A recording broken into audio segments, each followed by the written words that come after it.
Selamat malam Pak, perkenalkan saya Ratna Dumari Siregar.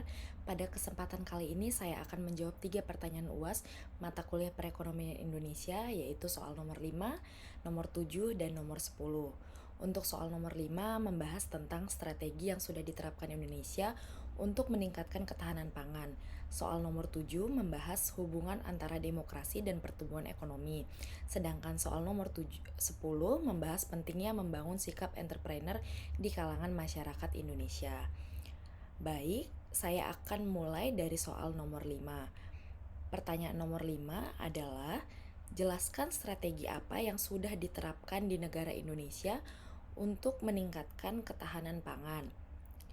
Berikut penjelasannya, yaitu Indonesia telah menerapkan berbagai strategi untuk meningkatkan ketahanan pangan yang mencakup aspek ketersediaan, distribusi, keterjangkauan, dan konsumsi pangan. Strategi tersebut antara lain melalui penguatan cadangan pangan pemerintah, stabilisasi harga, bantuan pangan, serta diversifikasi pangan. Yang pertama, pemerintah memperkuat cadangan pangan pemerintah atau CPP, khususnya cadangan beras pemerintah yang dikelola melalui Bulog. Cadangan tersebut digunakan untuk menjaga ketersediaan pangan dan dapat disalurkan ketika terjadi kekurangan pasokan atau gejolak harga. Kedua, pemerintah menerapkan program stabilisasi pasokan dan harga pangan atau SPHP. Melalui program ini, beras dari cadangan pemerintah disalurkan kepada masyarakat melalui berbagai saluran distribusi untuk menjaga ketersediaan sekaligus membantu menjaga harga pangan agar tetap terjangkau. Selain itu, pemerintah juga menjalankan gerakan pangan murah atau GPM untuk membantu masyarakat memperoleh pangan dengan harga yang lebih terjangkau. Dan yang ketiga, pemerintah memberikan bantuan pangan, khususnya bantuan beras kepada masyarakat yang membutuhkan. Strategi ini berkaitan dengan aksesibilitas pangan karena keberadaan pangan saja tidak cukup apabila masyarakat tidak mempunyai kemampuan untuk memperolehnya. Lalu yang keempat, Indonesia mendorong diversifikasi pangan berbasis sumber daya lokal. Diversifikasi dilakukan agar masyarakat tidak terlalu tergantung pada satu jenis pangan pokok, terutama beras. Pangan lokal seperti jagung, sagu, sorghum, dan umbi-umbian dapat dikembangkan untuk menciptakan konsumsi pangan yang beragam, bergizi, seimbang, dan aman atau B2SA. Strategi ini juga telah diperkuat melalui Perpres nomor 81 tahun 2024 tentang percepatan penganekaragaman konsumsi pangan berbasis potensi sumber daya lokal. Kelima, pemerintah juga mendorong peningkatan produksi pangan dalam negeri melalui intensifikasi, ekstensifikasi, dan optimalisasi sumber daya pertanian. Strategi ini bertujuan meningkatkan ketersediaan pangan secara berkelanjutan dan mengurangi kerentanan terhadap gangguan pasokan dari luar negeri. Jadi, strategi ketahanan pangan yang telah diterapkan Indonesia tidak hanya berfokus pada menambah produksi pangan, tetapi juga mencakup menyediakan cadangan pangan, menjaga stabilitas harga, memperlancar distribusi, memberikan bantuan kepada masyarakat, serta melakukan diversifikasi pangan. Berbagai strategi tersebut diharapkan dapat memastikan pangan tersedia dalam jumlah yang cukup, mudah diakses dan terjangkau oleh masyarakat, serta memiliki kualitas dan kandungan gizi yang baik. Selanjutnya, saya akan menjelaskan soal nomor 7, yaitu mengenai hubungan antara demokrasi dan pertumbuhan ekonomi. Pertanyaan nomor 7 adalah, bagaimana hubungan antara demokrasi dan pertumbuhan ekonomi? Berikan argumen yang mendukung dan menentang pendapat bahwa demokrasi meningkatkan pertumbuhan ekonomi. Baik, saya akan menjawabnya, yaitu demokrasi dan pertumbuhan ekonomi memiliki hubungan yang cukup erat, tetapi hubungan tersebut tidak selalu bersifat langsung. Demokrasi memberikan ruang bagi masyarakat untuk berpartisipasi dalam proses politik, menyampaikan pendapat, serta melakukan pengawasan terhadap pemerintah.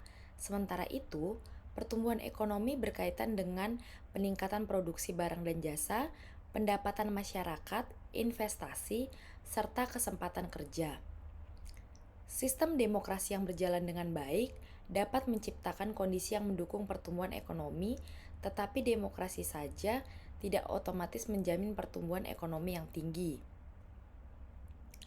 Ada beberapa argumen yang mendukung bahwa demokrasi dapat meningkatkan pertumbuhan ekonomi. Yang pertama adalah adanya transparansi dan akuntabilitas dalam pemerintahan. Dalam sistem demokrasi, pemerintah mendapatkan pengawasan dari masyarakat, lembaga negara, media, maupun kelompok kepentingan. Pengawasan tersebut dapat mendorong pemerintah membuat kebijakan yang lebih bertanggung jawab dan mengurangi penyalahgunaan kekuasaan. Demokrasi juga memberikan kepastian bahwa masyarakat dan pelaku usaha memiliki ruang untuk menyampaikan kepentingan mereka. Kondisi politik yang lebih terbuka dapat meningkatkan kepercayaan investor dan mendukung kegiatan ekonomi. Selain itu, demokrasi memberikan kesempatan kepada masyarakat untuk memperoleh hak yang lebih baik dalam bidang pendidikan, kesehatan, dan kesejahteraan. Jika kualitas sumber daya manusia meningkat, produktivitas tenaga kerja juga dapat meningkat, sehingga pada akhirnya mendukung pertumbuhan ekonomi. Demokrasi juga dapat mendorong terciptanya kebijakan yang lebih responsif terhadap kebutuhan masyarakat karena pemerintah perlu mempertanggungjawabkan kebijakannya kepada publik. Namun, terdapat pula argumen yang menentang pendapat bahwa demokrasi selalu meningkatkan pertumbuhan ekonomi. Proses demokrasi dapat membuat pengambilan keputusan menjadi lebih panjang karena melibatkan berbagai kepentingan. Pemerintah harus mempertimbangkan pendapat dari berbagai kelompok sebelum menetapkan suatu kebijakan. Dalam kondisi tertentu, proses tersebut dapat memperlambat pelaksanaan kebijakan ekonomi yang sebenarnya diperlukan secara cepat.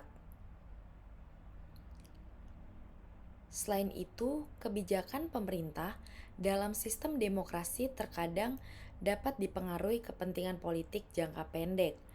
Pemerintah dapat lebih memilih kebijakan yang populer di masyarakat dibandingkan kebijakan yang secara ekonomi lebih tepat tetapi kurang populer.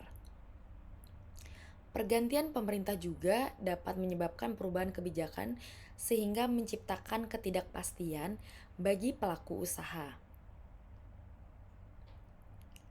Demokrasi dapat mendukung pertumbuhan ekonomi apabila disertai dengan tata kelola pemerintahan yang baik.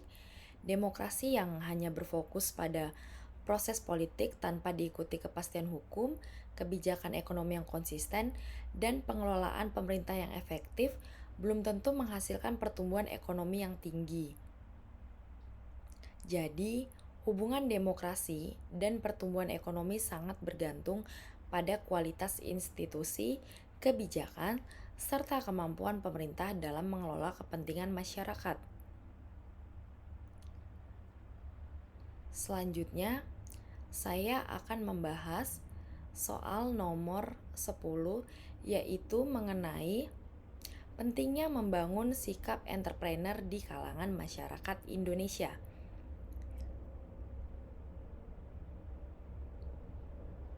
Pertanyaan nomor 10 adalah, jelaskan mengapa penting untuk membangun sikap entrepreneur di kalangan rakyat Indonesia. Baik, berikut penjelasannya.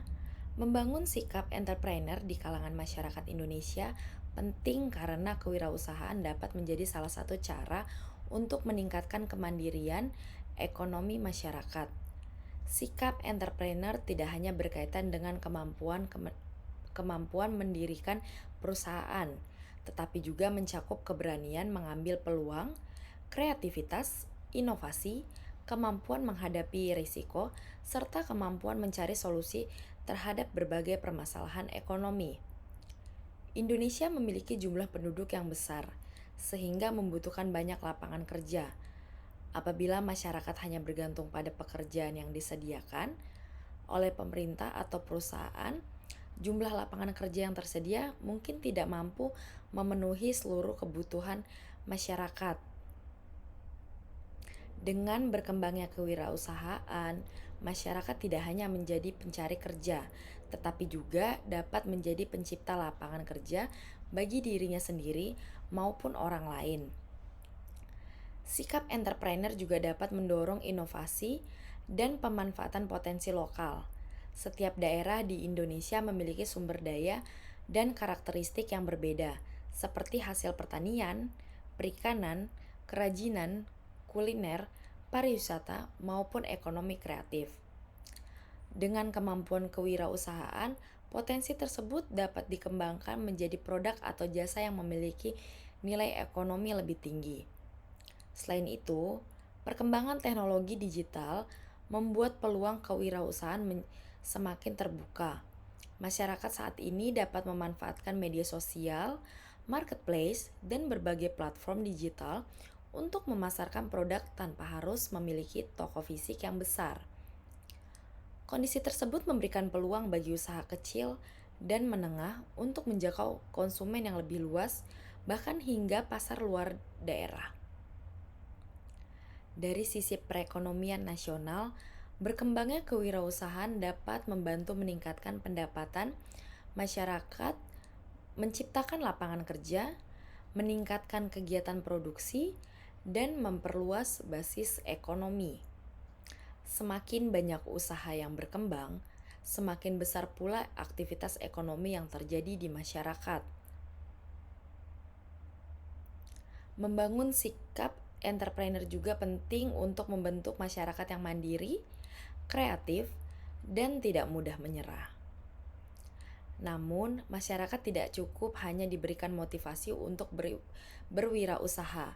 Pemerintah dan lembaga terkait juga perlu memberikan pendidikan kewirausahaan, pelatihan, akses pembiayaan, pendampingan, teknologi, serta akses pasar.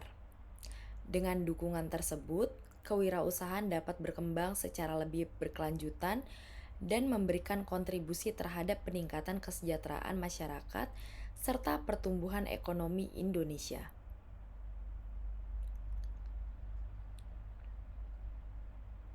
Jadi, dari ketiga pembahasan tersebut dapat dilihat bahwa ketahanan pangan, demokrasi dan pertumbuhan ekonomi, serta kewirausahaan memiliki peran masing-masing dalam mendukung perekonomian Indonesia. Demikian jawaban saya untuk 3 pertanyaan UAS perekonomian Indonesia, yaitu untuk nomor 5, 7, dan nomor 10. Terima kasih atas perhatian Bapak. Saya ucapkan terima kasih. Selamat malam.